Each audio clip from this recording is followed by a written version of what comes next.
আবার যার মুখে হরি নাম তাকে হরি বলে। আর একজনের কৃপা পেতে হয় কে? নিতাই। আমি তাই নিত্য আনন্দ সত্তা বস্তুকে গুরু কৃপা হলে জানা যাবে। নিত্য আনন্দ সত্তা বস্তু যদি কেউ নিতই উপলব্ধি করে ধরে রাখতে পারে, সেজন্য নিতাই কৃপা পেয়ে মা। নিতাই হচ্ছে আমাদের আশ্রয় তত্ত্ব, তাই না? দালান করতে যেমন ভিত প্রয়োজন, সাধন ভজন করতে গেলে নিতাই চরণ আশ্রয় প্রয়োজন। আশ্রয় করিয়া ভজে তাই কৃষ্ণ নাহি বাতাজি, আর সব মরে।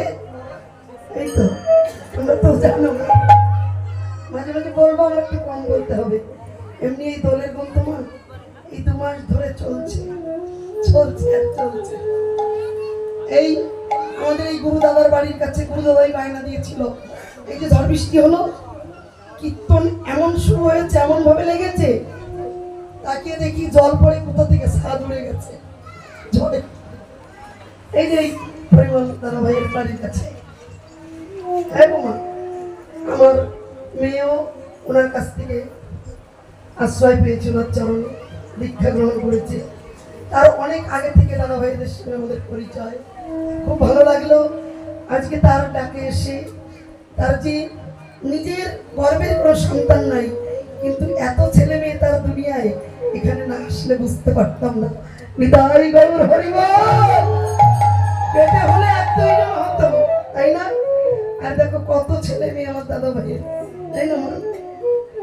যার কেউ নাই তার জন্য তিনি থাকে। ভাবতে বসে চলবে কি সে? তুমি ভাববার কে? যার ভাবো না তাকে ভাবো, সে ভাববে তোমাকে, তাই না? তুমি যদি ছানা মাখন সকাল সকাল তোল, যৌবনে ভজে কৃষ্ণ বৃদ্ধে বাধাই গণ্ডগোল। সময় গেলে সাধন হবে না। এই যে অনেকে বলে কীর্তনে কি পালা হবে, আমরা বলি পালা বলে কিছু নাই, পালা দুটো, একটা আসার পালা, একটা তাহলে এসেছি এখন কোন পালা? যাওয়ার পালা না? এতই যদি বুঝি তাহলে চুল পাকার আগে তেল লাগাই কেন? কালো তেল। নিতাই গৌর হরিবল। জয় রাধে মা। তাই মাগো আজ আমার গৌর সুন্দর তিনি নদী নবদ্বীপে এসেছে। নিতাই চাকরি ভজতে হবে। বলি ভজ নিতাই, ভজ কি তাই, ভজ নিতাই, ভজ কি তাই। নিতাই ভজনা গৌর পাওয়া যায়, ভজ নিতাই, ভজ কি তাই।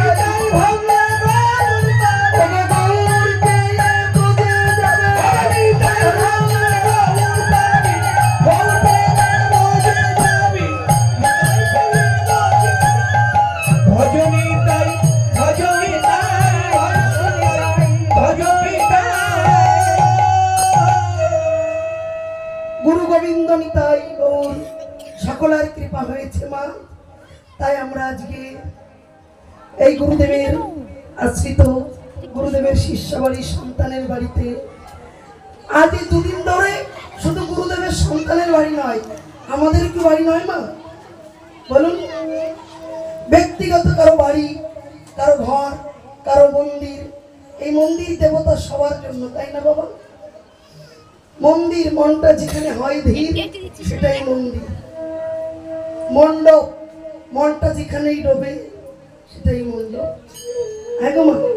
তাই আসুন গুরু গোবিন্দের কৃপায় অধিবাস হবে। আমাদের পালাটাও ধরতে হবে। আগামীকাল নামযজ্ঞ, দূর দূর থেকে কীর্তন মণ্ডলী এবং আসবেন। তার ভিতরে আমাদের এই ছোট্ট মিতালি সম্প্রদায় নামের মাধ্যমে দেখা হবে মা। খুব খুব ভালো লাগবে। কেমন বাবা? আবার যদি রাগ হয় বলবা, তাহলে থাকবো না। হয়তো ভাবতে পারে কোন পেসিং মারে টেনে নিয়ে আসলো গোসাই, এত ভালো ভালো দাও। সত্যি কথা বলবো, চলে যাবো। আর যদি বলতো দেখি কার কার ইচ্ছা আছে কালকে আমরা থাকবো, কেউ বলবে অবশ্যই তোমার ইচ্ছে নাই কিরম কথা বলবে আছে, তবে একটু পাশে একটুখানি। কেউ না বলবে না গোবিন্দকে ভালোবাসতে গেলে কৃপণতা করতে নাই, একবারে ষষ্ঠাঙ্গে হাত তুলতে হয়, তাই না? দেখবেন ষষ্ঠাঙ্গে হাত তুলবেন, চিৎকার করে হরিবল বলবেন, শরীরের কিলাম হরি নামে হরি। ওই যে কালকে বলবো চল দিদি নামে যাই, কৃষ্ণ নামে, যেখানে কৃষ্ণ নামে চল সেই নামে যাই। এই সময় সবাই মিলে বলবো নিতাই গৌর হরিবল।